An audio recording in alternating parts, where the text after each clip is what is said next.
Assalamualaikum warahmatullahi wabarakatuh. Halo adik-adik kelas 12 SMA SMK Sederajat, khususnya yang mengikuti SNBP 2023 dan atau yang akan mengikuti UTBK SNBT 2023. Hasil SNBP akan diumumkan pada tanggal 28 Maret 2023 dan kemungkinan besar tidak ada perubahan schedule sebagaimana yang telah disampaikan Ketua SNBP pada saat sosialisasi daring pendaftaran UTBK SNBT 2023 pada hari Selasa 21 Maret 2023 kemarin.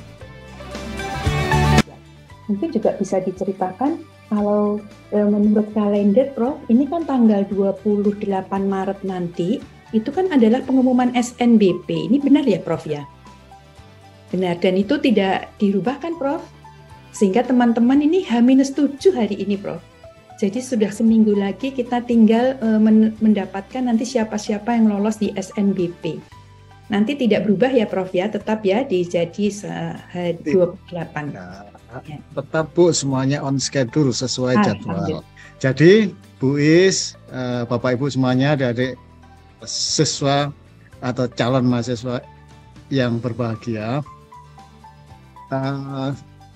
tidak berbeda dengan tahun yang lalu, ya, artinya mirip tetapi berbeda ya.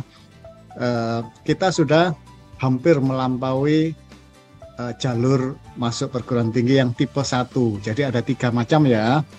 Yang pertama yang berdasarkan prestasi atau SNBP yang nanti insya Allah akan pengumuman pada tanggal 28 Maret. Ya. Baik, kita lanjut. Mulai tanggal 23 Maret 2023 kemarin, pendaftaran UTBK SNBT sudah dimulai dan akan berakhir pada tanggal 14 April 2023.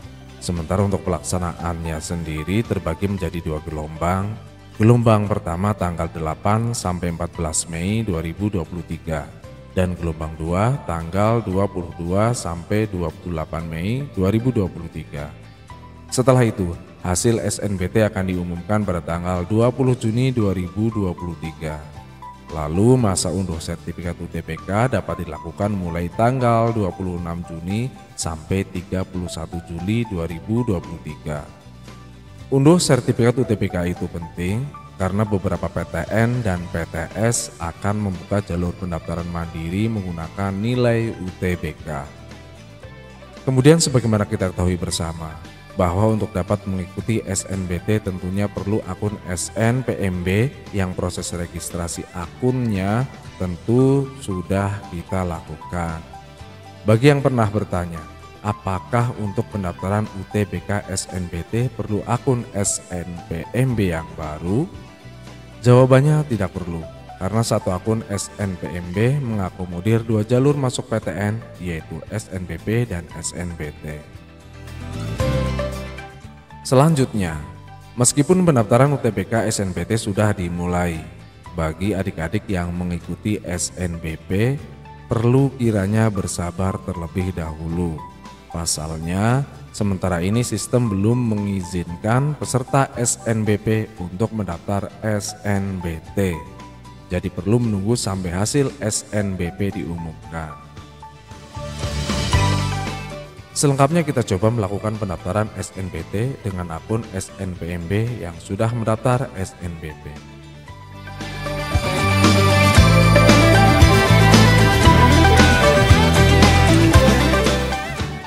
Ya, benar saja, setelah login dan memilih seleksi SNBT, maka sistem memberi perhatian. Anda adalah pendaftar SNBP 2023. Mohon maaf, Anda adalah pendaftar SNBP 2023 sehingga diwajibkan untuk menunggu hasil pengumuman SNBP 2023 sebelum mendaftar UTBK SNBT 2023. Silahkan cek jadwal pengumuman pada situs web resmi SNPMB 2023 untuk informasi lebih lanjut. Anda akan dikeluarkan secara otomatis dari aplikasi dalam 23 detik. Pendaftaran SNBT dimulai 23 Maret, sementara pengumuman SNBP 28 Maret. Dengan demikian berarti ada masa tunggu bagi peserta SNBP untuk mendaftar UTBK SNBT. Kita dapat membayangkan tentunya seberapa banyak siswa yang telah mendaftar SNBT dalam kurun waktu 6 hari tersebut. Maka bagi siswa yang mengikuti SNBP tapi tidak lolos dan ingin mengikuti UTBK SNBT, ada potensi tidak bisa mengikuti UTBK SNBT di pusat UTBK pada wilayah sendiri atau tidak bisa mengikuti UTBK SNBT di gelombang pertama. Bisa jadi yang dari Jakarta harus mengikuti UTBK SNBT di Bandung, di Jogja, di Semarang, di Surabaya, dan lain sebagainya. Kalaupun bisa di wilayah sendiri, tapi masuk di gelombang kedua.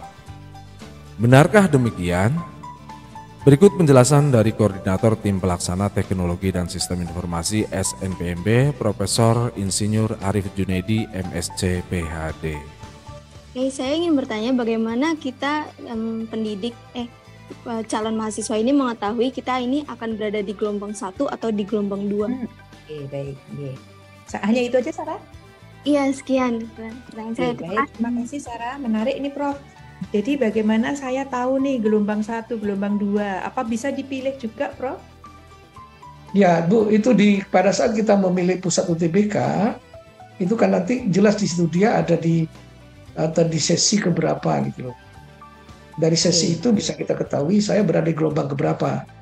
Gelombang 1 kan sesi 1 sampai sesi 14 ya. 2 kali 7 ya.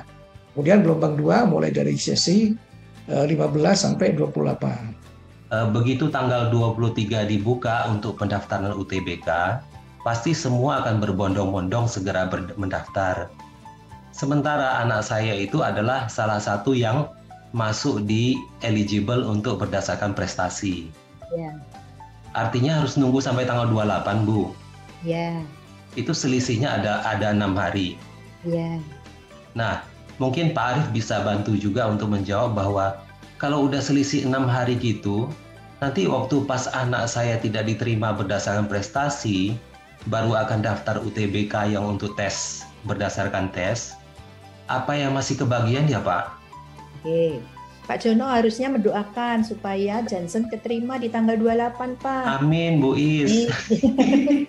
Ya, baik. Ya, ini tadi pertanyaannya sudah juga disampaikan pada saat Prof Budi ya, tapi mungkin Pak Arif lebih menjelaskan karena ini. Ya begini Pak, jadi ini kan kebijakan yang memang sulit karena kan para rektor itu menghendaki mereka yang sudah diterima itu nggak perlu daftar. Kedua, seperti Pak Budi tadi ya kan, kita pernah Pak membiarkan uang 200.000 buat mereka yang mampu nggak masalah, tapi tetap ya kan bahwa loh ini saya sudah diterima kok, tapi saya sudah bayar, bisa nggak saya minta kembali uangnya, kan repot Pak ya. Mungkin maksud saya bukan begitu sih. Tapi atas dasar itu Pak, mohon maaf, itu atas dasar itulah maka sudah beberapa tahun ini akhirnya kalau yang dia adalah peserta SNBP harus menunggu. Nah persoalannya sekarang dia kan di Jakarta.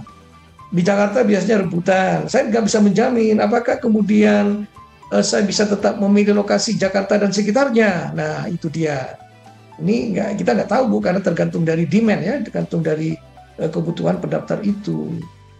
Jadi tapi memang dalam konteks itu yang bersangkutan menjadi, mohon maaf ya, dirugikan, tapi memang ada konteks lain yang saya sampaikan seperti tadi, kebijakan itu dilakukan karena mempertimbangkan beberapa hal tadi. Ya. Begitu. Tapi biasanya Prof Arif biasanya akan kita fasilitasi gitu ya, fasilitasi sampai tidak ada siswa atau peserta yang dirugikan Pak Jono.